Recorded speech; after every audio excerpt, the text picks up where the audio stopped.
महाबोधि महाविहार को आज़ाद कराना पड़ेगा। जो मनुवादी मानसिकता की ताकतें हैं उनके द्वारा जो कब्ज़ा कर लिया गया है वहाँ पे, उससे आज़ाद कराने के लिए, उससे स्वतंत्रता प्राप्त करने के लिए हम सब लोगों को मिल के, सभी हमारे SC ST और मुस्लिम सिख क्रिश्चियन बौद्ध भाइयों को, OBC भाइयों को मिल के ये लड़ाई लड़नी पड़ेगी। और अब समय आ गया है कि हमें ये लड़ाई जीतने के लिए लड़नी पड़ेगी और बहुत कम समय में जीतने का हमें प्लान बनाना पड़ेगा। इसके लिए हमें सबको मिल के बोध गया टेम्पल जो एक्ट है उसको ख़त्म करा के एक ऐसा कानून लाना पड़ेगा जिसमें सिर्फ़ और सिर्फ बुद्धिस्ट समाज के लोगों को ही, जो ये सबसे महत्वपूर्ण बुद्धिस्ट रिलीजन की जो एक सबसे ज़्यादा उनका पवित्र स्थल है, उसकी मैनेजमेंट, उसका कंट्रोल, उसके अंदर क्या क्या जो प्रतिष्ठान होने हैं वो सिर्फ़ और सिर्फ बुद्धिस्ट समाज के लोग ही उसको डिसाइड करें। एक, और ये बुद्धिस्ट समाज के लोग कोई सरकार द्वारा नियुक्त नहीं होने चाहिए।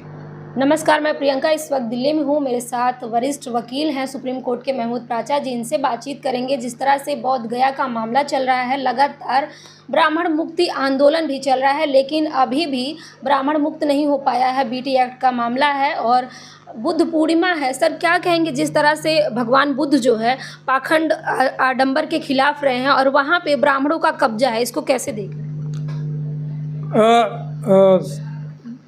सबसे पहले तो सभी देशवासियों को, दुनियावासियों को बहुत बहुत बुद्ध पूर्णिमा की बधाई।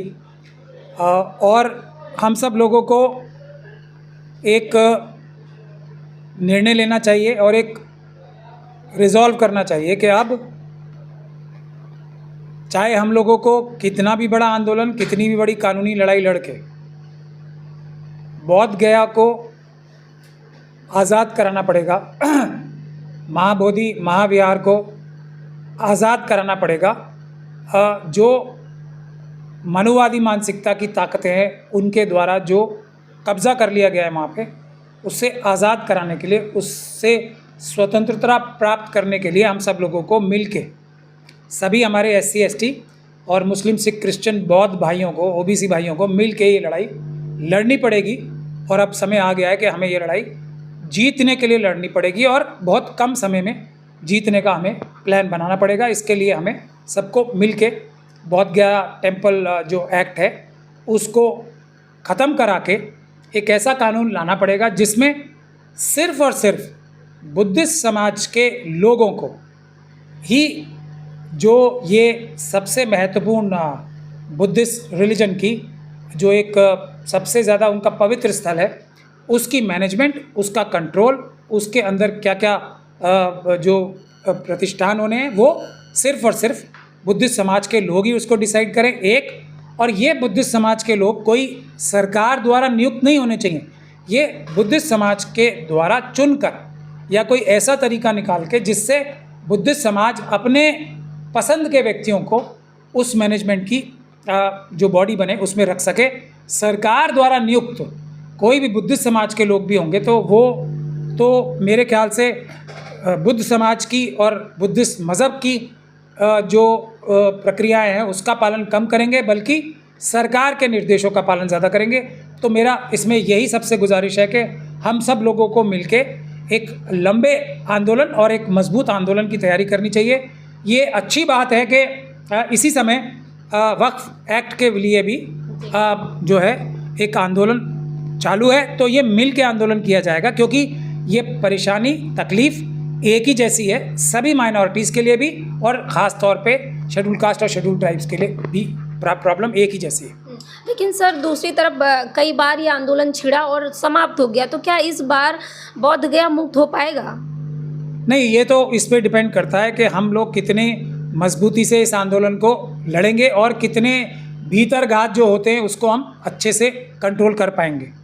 हम लोगों ने भी एक पिटीशन, हालांकि बहुत उसमें मुझे काफ़ी रिसर्च भी करनी पड़ी और काफ़ी मुश्किलों का सामना भी करना पड़ा, लेकिन कल हमने सुमित रतन भंते साहब जो हैं उनकी तरफ से जो अभी केस आने वाला है 16 तारीख को, 16 मई को सुप्रीम कोर्ट में, जो बहुत लंबे समय से लंबित है, जिसमें सरकार कई बार गुमराह भी कर चुकी है कोर्ट को, तो हम वो केस भी मजबूती से लड़ने के लिए उसमें इंटरवेंशन एप्लीकेशन फाइल कर चुके हैं।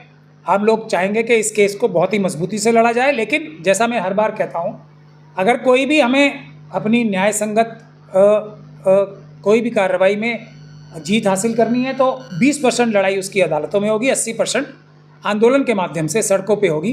तो इसमें भी एक हमें 80% आंदोलन करना पड़ेगा और 20% हम मजबूती से केस लड़के ये जीतेंगे और आंदोलन के माध्यम से ये नया कानून भी बनवाएंगे। सर, आने वाले समय में चुनाव है बिहार में और बिहार के बोध गया का ये मामला है, इस पे नीतीश कुमार चुप्पी क्यों साधे हुए हैं, जबकि वो एक पिछड़े वर्ग से आते हैं और बार बार भगवान बुद्ध की बात कही जाती है, या प्रधानमंत्री हो जब बाहर जाते हैं तो कहते हैं बुद्ध की धरती से आया हूँ। अगर नीतीश कुमार जी स्वयं अपने फैसले लेने के लिए स्वतंत्र हो जाएं, तो वो किसी भी हालत और किसी भी कीमत में उनके मन में ऐसी बात आ ही नहीं सकती कि वो महाबोधि महाविहार को ब्राह्मणों के कब्ज़े में रहने दें। ऐसा वो कभी सपने में भी नहीं सोच सकते। लेकिन वो अभी तो पूरी तरीके से शिकंजे में है ना, मनुवादियों के हाथ में, आरएसएस के हाथ में, बीजेपी के हाथ में। तो वो अभी कोई भी अपना स्वतंत्र निर्णय लेने के लिए सक्षम ही नहीं है। तो इसलिए शायद वो इस बारे में कुछ भी बोल ही नहीं पा रहे, मतलब कोई रिएक्ट ही नहीं कर रहे, वरना उनके लिए तो 2 मिनट का काम है ना। ये कानून में बदलाव लाने का तो बिहार सरकार का भी काम 2 मिनट में हो सकता है कि भाई अब से जो भी लोग हैं वो बुद्धिस्ट समाज की तरफ से इलेक्ट होके लोग आएंगे और जीत के अपना, और सारे के सारे, इसमें देखिए बिल्कुल कॉम्प्रोमाइज़ की बात ही नहीं है। 100% जो भी महाबोधि महाविहार के मैनेजमेंट कमेटी में होंगे वो बुद्धिस्ट समाज के लोग होंगे और सारे सरकारी नॉमिनेटेड नहीं होंगे। समाज की तरफ से ही कोई ऐसा सिस्टम निकलेगा जो समाज के नुमाइंदे आए और समाज के लोग ही 100% उसमें मैनेजमेंट में रहें। एक बात सर, अभी तो डीएम तय कर रहे हैं कि कमेटी में कौन रहेगा कौन नहीं रहेगा, जिसमें से 4 ब्राह्मण हैं, 4 बौद्धिस्ट हैं, और दूसरी तरफ वहाँ पे कहा जा रहा है कि हिंदुत्व का भी है असर, क्योंकि भगवान बुद्ध के जो पिताजी थे वो हिंदू थे। देखिए, वो तो उन्होंने जो रिफॉर्म लाने के लिए तो ये जो उन्होंने राह दिखाई थी दुनिया को कि ये बुराइयां हैं और इन बुराइयों को दूर करना है, इसीलिए तो एक नई सोच, नई दिशा दिखाई थी दुनिया को। तो ऑब्वियसली जो पुराना होगा उससे हट के ही तो नया होता है, तो इसमें तो कोई बात नहीं है। लेकिन मैं एक और महत्वपूर्ण बात कह रहा हूँ, अभी हमारे देश में जो अल्पसंख्यक विभाग के जो मंत्री हैं वो खुद बुद्धिस्ट समाज से आते हैं। विडंबना देखिए किस हद तक किरण रिजिजू साहब मजबूर हैं। हमारे देश के खांडू साहब हैं, एक ही चीफ मिनिस्टर हैं जो बुद्धिस्ट समाज से आते हैं, अरुणाचल प्रदेश के, वो भी एनडीए का हिस्सा है। उनके मन में कितनी घुटन होगी, ये भी एक सोचने का विषय है कि कैसे बुद्धिस्ट समाज की सबसे पवित्र जगह ही ब्राह्मणों के कब्जे में है। लेकिन किरण रिजिजू साहब भी चुप हैं और खांडू साहब भी चुप हैं। देखिए कितनी दुर्भाग्य की बात है। और बुद्धिस्ट समाज के लोग, मैं तो ये समझता हूँ आंदोलन शुरू होना चाहिए कहीं से, तो सबसे पहले किरण रिजिजू साहब के घर के बाहर ये आंदोलन शुरू होना चाहिए कि तुम स्वयं बुद्धिस्ट समाज से आने के बावजूद भी बुद्धिस्ट समाज के साथ न्याय नहीं कर पा रहे हो, तो किसी और माइनॉरिटी के साथ, किसी और अल्पसंख्यक के साथ क्या न्याय करोगे। इतना भी कोई आरएसएस और मनुवादियों के चुंगल में होना ठीक बात नहीं। सर, दूसरी तरफ तमाम बौद्धिस्ट ऐसे हैं जो कह रहे हैं कि हमें कोई समस्या नहीं है, कुछ ऐसे लोग हैं जो आंदोलन खड़ा करके देश में नफरत फैलाने की कोशिश कर रहे हैं। नहीं, ये तो देखिए आरएसएस और बीजेपी के लोग और मनुवादी लोग तो हर समाज के लोग उसमें हैं ही ना। मुस्लिम समाज के लोग इतने सारे आरएसएस के अंदर हैं, वो सारी ऐसी बातें करते हैं संविधान विरोधी। बाबा साहब डॉक्टर भीमराव अंबेडकर से ज़्यादा समझ है। संविधान में लिखा है ना, सभी धर्म के लोगों को अपने अपने धर्म की किस प्रकार से गतिविधियां करनी है उसकी पूरी आज़ादी है। बाबा साहब के संविधान में लिखा है ना।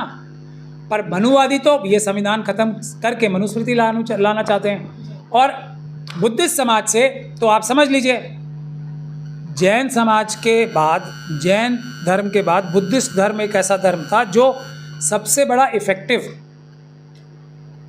मनुवादी व्यवस्था को चैलेंज करने के लिए, उसको ध्वस्त करने के लिए सबसे बड़ा आंदोलन तो बुद्धिस्ट समाज का ही और महात्मा गौतम बुद्ध का था। तो आप समझ सकते हैं बाबा साहब से जितनी नफरत जो अम्बेडकरवादी हैं उनसे जो सबसे बड़ी नफ़रत क्या है सब लोगों की, कि वो बुद्ध समाज की तरफ अग्रसर हो रहा है। ये संविधान सारा का सारा बुद्धिस्ट और जितने भी बड़े बड़े धर्म हैं उसकी जो मूलभूत भावना है उसकी तरफ अग्रसर हो रहा है, मनुवाद से देश को आज़ाद करा रहा है। यही तो बाबा साहब से और महात्मा गौतम बुद्ध से नफ़रत मनुवादियों की है। सर आखिरी में मेरा सवाल ये है कि बाबा साहब अपने अंतिम दिनों में बौद्धिस्ट बन गए थे, बौद्ध धर्म अपना लिए थे, वहीं दूसरी तरफ आज जो है पूर्णिमा है भगवान बुद्ध की जो है, तो क्या संदेश जाएगा देश को? देखिए बाबा साहब ने तो साफ साफ कहा था ना, मैं पैदा हिंदू धर्म में हुआ हूँ, ये मेरे हाथ में नहीं था, लेकिन मैं मरूंगा नहीं हिंदू धर्म में, ये उन्होंने वादा किया था। और उसी वादे को निभाते हुए उन्होंने मरने से पहले ना सिर्फ स्वयं बल्कि लाखों लाखों लोगों के साथ जो एक भारत में जो ओरिजिनल स्थान है बुद्ध धर्म के निर्माण का या जो शुरू होने का, वहाँ पे रिवाइवल बुद्ध समाज का किया, बुद्धिस्ट धर्म का किया, इसका श्रेय बाबा साहब को जाता है। और इसी वजह से ये एक और वजह है संविधान के अलावा बाबा साहब से नफ़रत करने की सभी मनुवादियों की, सभी मनुवादी मानसिकता के लोग इसीलिए बाबा साहब से नफ़रत भी करते हैं, क्योंकि जो भी धर्म इंसान को इंसान के बराबर मानता हो, सबके लिए न्याय, सबके लिए इज्जत, सबके लिए बराबरी मांगता हो, वो भारत के संविधान के अनुरूप है, वही सच्चे भारतीय हैं। बाकी सब लोग तो भारत की भारतीयता को ख़त्म करने के लिए दिन रात एक करते हैं। अशोक सम्राट के टाइम जो अखंड भारत बना था, जो ईरान इराक के बॉर्डर्स के भी पार तक गया था, कोई वो इसलिए नहीं गया था कि अशोक सम्राट बहुत बड़े योद्धा थे, वो तो कलिंग के युद्ध में ही उनको बहुत भारी पड़ी थी कलिंग की सेनाएं। जब उन्होंने बुद्ध धर्म अपनाया तब बुद्ध धर्म से इम्प्रेस होके उसके समर्थन में अशोक सम्राट के साथ बहुत सारे देश अपने आप स्वयं ही जुड़ गए थे, क्योंकि वो बुद्ध धर्म को मानने वाले हो गए थे। यही है अखंड भारत को बनाने के लिए भी सबसे बड़ी ताकत जो है वो इंसाफ, बराबरी की, बंधुता की वो ताकत है जो गौतम बुद्ध ने इस दुनिया को दिखाई। शुक्रिया सर, बहुत शुक्रिया हमसे बात। तो आप देखिए देश भर में बुद्ध पूर्णिमा मनाई जा रही है और उत्साह है लोगों में। धर्म ऐसा धर्म जो शांति का संदेश देता है। एक वो समय था जब भारत अखंड भारत था, क्योंकि भारत बुद्धमय था। आप किस तरह से मना रहे हैं बुद्ध पूर्णिमा को, हमें कमेंट बॉक्स में ज़रूर बताइएगा। धन्यवाद।